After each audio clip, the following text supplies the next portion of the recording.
Hi guys, it's Nina here from healthforeatingdisorder.com and welcome back to another Q&A Tuesday. Now, I have been doing a bit of traveling, but I have been getting all of your questions, comments, and it's great to see you guys all engaged and responding and leaving a lot of comments and different questions, your opinions, and I love that. But just a little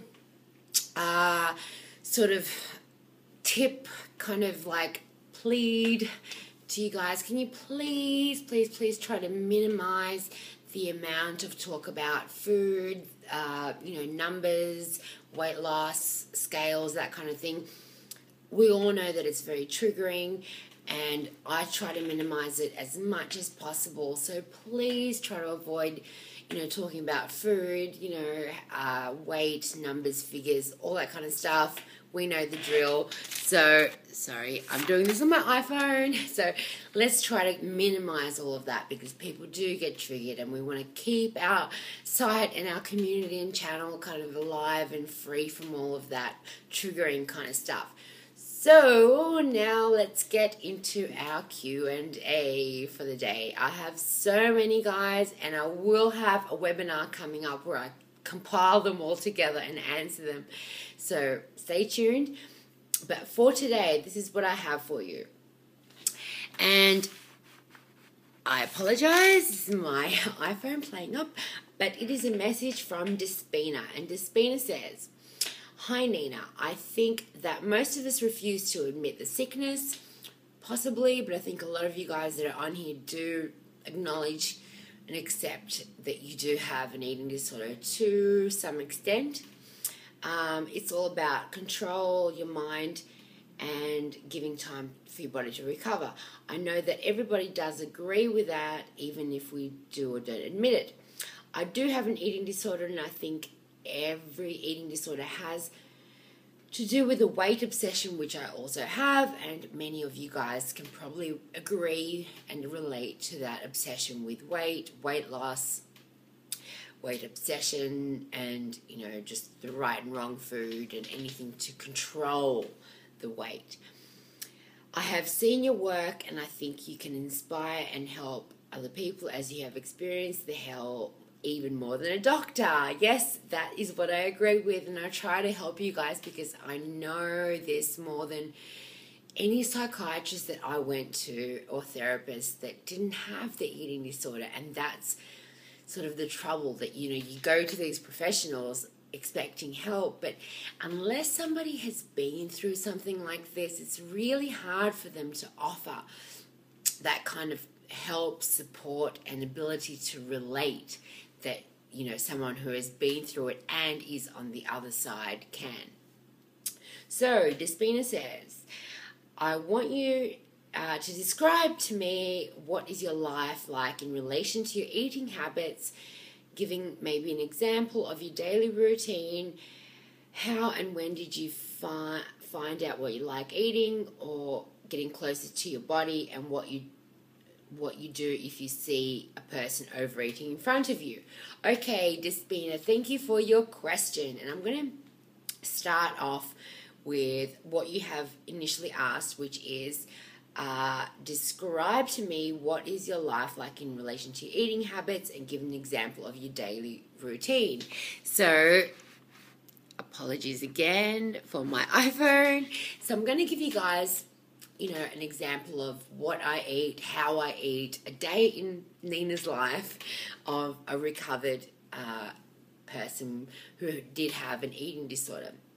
Okay, basically, I don't have a routine as such. I eat what I want. I eat exactly when I want, and I know when I'm full, and when I'm full, I stop eating. What does that mean? Okay, so let's go through let's go through the last week, for example. So in the last week, I've been actually in 3 different countries. So it's probably a good example, and I've traveled a lot, and I've been out of my normal kind of a life situation.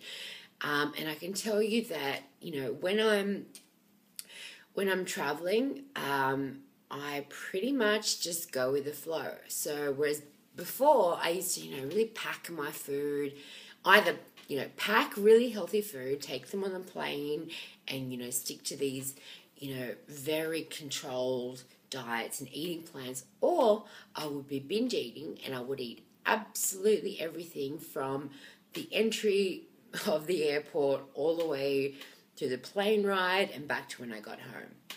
Today, my life is very, very different. So I don't pack any food. I get to the airport. I usually have a bit of time. I will have, so for example, I'm going to keep this, very untriggering. So I'm just going to describe in general what I kind of eat. Basically, I went into just the first restaurant that I saw. It was a Chinese restaurant. I ordered what I wanted. I, sat there. I was reading a magazine. I ate my food. It was really kind of, I'm a vegetarian, so it was very simple, rice, tofu type of thing. I had a dessert as well, an iced coffee, a bit more dessert, that type of thing. Okay, so I'll get on the plane. Whatever they give me on the plane, I eat. I eat the parts that I want. If I don't feel like something, if I don't really like it, if I'm not into it, I don't eat it. When I got to my hotel in London, again, as soon as I got there, I had a breakfast that was like a full buffet breakfast. I picked out the things that I wanted from there, sat down, ate it, had my coffee, read the newspaper, got back to work. Had lunch there, same things. Sandwich, some dessert, a coffee, just a little snack in between. Then I had my dinner. And that is pretty much how I eat. I mean, that is kind of like a very broad and general description, but the point here is that I don't pack anything. I would not have a clue what calorie content, fat content, or carb content any of those meals had. That was not anything I was interested in. I just pick the best thing on the menu that looks the most appealing to me.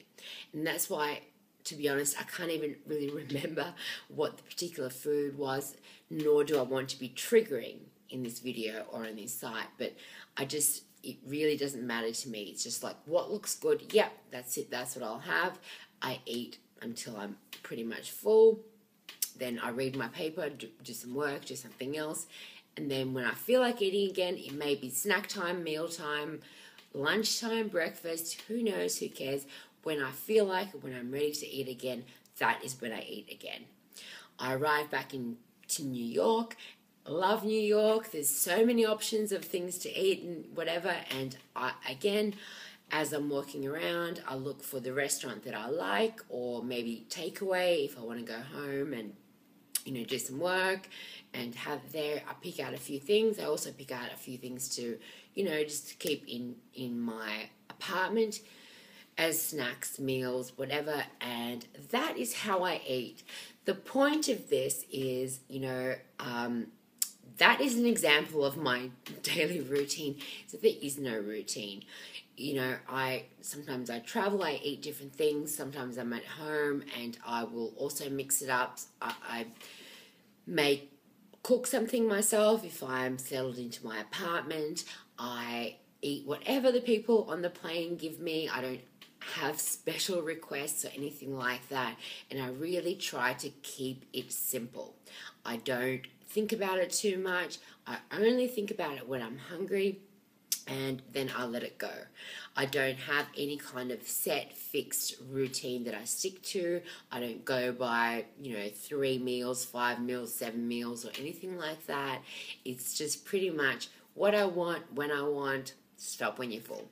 So Despina, I hope that answers your question. Guys, I hope that, also helps you along with determining how to be an intuitive eater. As you can see, I haven't gone into details of, food, because it does not matter. What matters is that it's what I intuitively feel like eating, and that is what being an intuitive eater is about. So I hope you have enjoyed this. Lots more videos coming up. If you like this, click like, share it, and leave me a comment. Love you guys. It's Nina from healthforeatingdisorder.com.